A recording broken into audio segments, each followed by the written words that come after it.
남태평양의 섬 타히티에서 방랑자 생활을 했던 프랑스 후기 인상파 화가 폴 고갱, 누구나 들어보셨을 텐데요. 오늘 사이언스인 아트에서는 자유로운 영혼의 소유자 폴 고갱의 대표작과 생애, 그리고 가슴 아픈 사연까지 함께 이야기 나눠보겠습니다. 박소경 아트 디렉터와 함께합니다.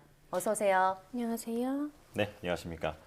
폴 고갱 정말 너무나 익숙한 이름인데 그런데 이 사람이 여러 나라를 돌아다니면서 생활하는 아주 자유로운 영혼이었다면서요? 네, 폴 고갱은 페루와 타히티를 포함해서 다양한 나라를 여행하면서 작업하던 방랑자이자 또 타고난 예술가였습니다. 이 고갱은 1848년에 프랑스 파리에서 태어났는데요. 한 곳에서 지내기보다는 방랑벽이 있다고 할 정도로 일찍부터 여러 나라를 돌아다니면서 생활했습니다. 예. 근데 그도 그럴 것이 어린 시절에 가족과 함께 페루에서 잠시 이민 생활을 하기도 했는데 이때 페루에서의 기억이 이 고갱에게는 평생 나를 사로잡는 지워지지 않는 기억이라고 표현할 정도로 강렬하게 남습니다.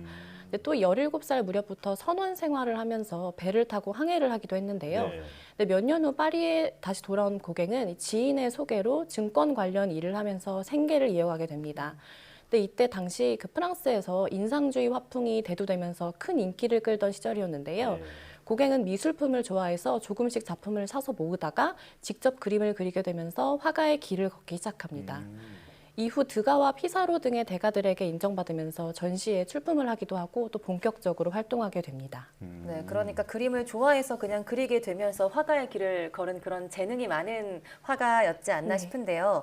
당시에 프랑스의 인상주의 사조가 유행했다고 하셨는데 고갱도 이 인상주의 영향을 받았을까요? 네, 고갱 또한 주변의 예술가들과 교류하면서 초기에는 인상주의 기법으로 작업을 하기도 했는데요.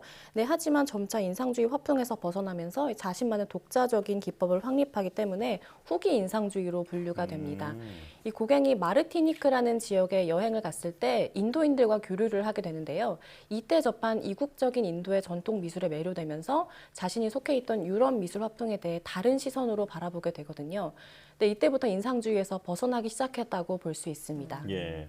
우리말로 하면은 역마살이 정말 제대로 낀 작가가 바로 네. 고갱이었는데요. 그런데 고갱이 여행한 나라 중에서도 특히 타히티를 좋아했다면서요? 네, 맞습니다. 이 고갱에게 타히티는 제2의 고향 같은 곳인데요. 이 고갱이 마르티니크나 파나마 등의 지역에서 만났던 이국적인 전통과 예술에 점점 빠져들게 되면서 그 나라의 사람들과 문화에도 주목을 하기 시작합니다. 네. 네, 고갱은 당시 유럽에서 성행하던 화풍이 인공적이고 또 너무 외적인 묘사에만 치우쳐져 있다고 생각했는데요. 반대로 원시 미술에 대해서는 때묻지 않은 순수한 예술이라고 생각했기 때문에 자연스럽게 기법 또한 변화하게 됩니다. 네, 결국에는 유럽에서 습득한 것들과 이별하겠다고 선언하면서 타히티로 떠나게 되고요. 예. 1895년 이후 유럽으로 돌아가지 않고 타히티를 포함한 비문명권 지역에서 생활하면서 작업을 하게 됩니다.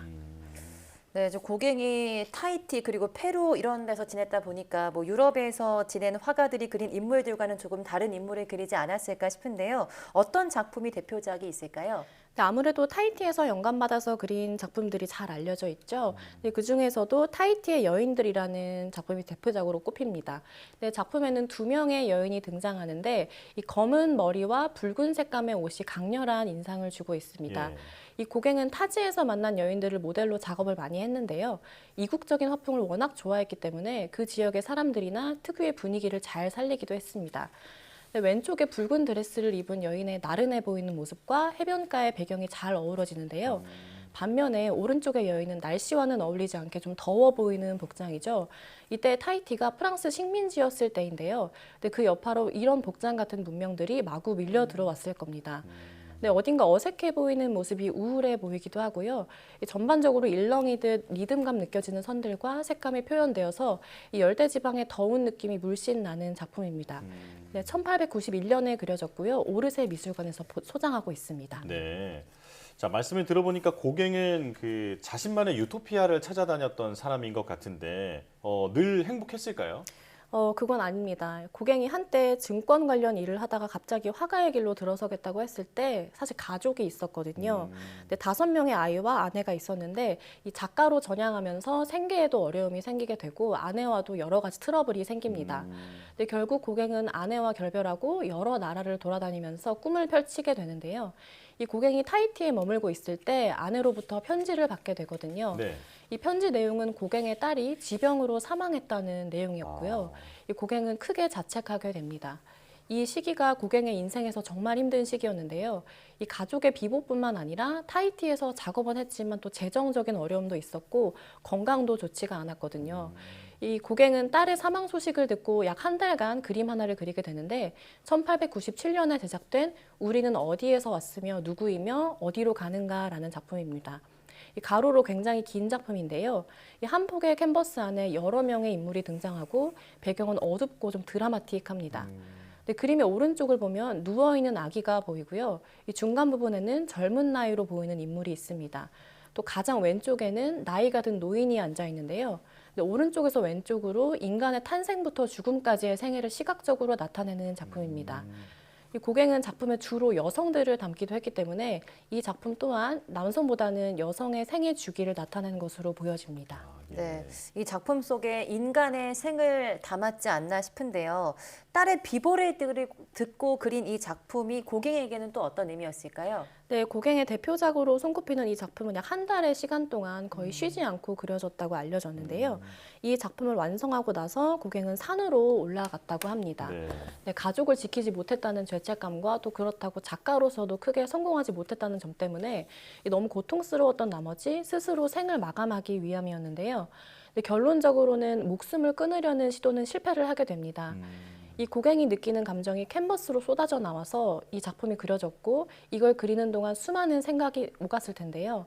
이 목숨을 끊으려는 그 직전까지도 작업을 했던 걸 보면 이 고갱에게 예술은 고통을 토해내는 과정 그 자체였던 것 같습니다. 네. 참 고통이 걸작이 되는 게 이 예술의 아이러니가 아닌가 싶은데요. 그리고 또 고갱하면 고흐라는 이름도 자연스럽게 떠오르거든요. 둘이 절친했다면서요? 네, 맞습니다. 이 둘은 함께 작업실을 공유할 정도로 굉장히 절친했고요. 특히 고흐가 자신의 귀를 잘랐을 때 이 고갱이 관련이 있었을 정도로 가까운 사이였는데요. 네, 고갱이 처음 고흐와 고흐의 동생이자 미술 애호가이기도 했던 테오를 만나게 되면서 절친한 사이가 되거든요. 네. 네, 이후에 둘은 고흐의 작품 노란 집에 등장하는 이 노란색 벽의 건물에서 함께 머물면서 깊게 교류하고 또 작업에 대한 이야기도 많이 나눴습니다. 네, 그러다가 둘이 크게 다투는 일이 벌어지죠. 네, 이때 고흐가 귀를 자르게 된 건데요. 이 화풍뿐만 아니라 성격적으로 너무 상극이었던 둘은 친했던 만큼 불같이 다투게 됩니다. 이 다툰 과정에 대해서는 여러 가지 설이 있습니다만 이 결론적으로 이 일로 인해서 고갱이 고흐를 떠나게 됩니다. 네, 이런 고갱의 삶을 주제로 한 책이 있다고 들었는데 어떤 책일까요? 네, 굉장히 유명한 책이죠. 달과 육펜스라는 책인데요. 이 서머신 몸이라는 작가가 고갱의 이야기를 영감을 받아서 쓴 책입니다. 예. 특히 서머신 몸은 직접 타히티에 방문하기도 하면서 고갱의 발자취를 쫓는데요. 그 과정에서 고갱이 타히티에 남겨놨던 그림을 발견해서 아주 낮은 값에 구매했다고도 알려졌습니다. 이 달과 육펜스는 꿈을 찾아 떠나면서 예술혼을 불태우는 이 고갱의 삶을 다루면서 큰 성과도 이루게 됩니다. 이 책에는 이런 문구도 있습니다. 네, 나는 그림을 그려야 한다지 않소. 그리지 않고는 못 베기겠단 말이오. 물에 빠진 사람에게 헤엄을 잘 치고 못 치고가 문제겠소. 먼저 헤어나오는 게 중요하지. 그렇지 않으면 빠져 죽어요. 네, 본래 직업과 가족까지 뒤로하며 예술에 생을 바친 고갱의 삶이 잘 나타나 있는 책인 만큼 꼭 한번 읽어보시길 추천드립니다. 예. 자, 삶 자체가 예술이었던 것 같은데요. 이 고갱이 그토록 쫓았던 자유가 무엇인지 작품을 보면서 함께 고민해 보면 좋겠습니다. 자, 사이언스 인 아트 박수경 아트 디렉터와 함께했습니다. 고맙습니다.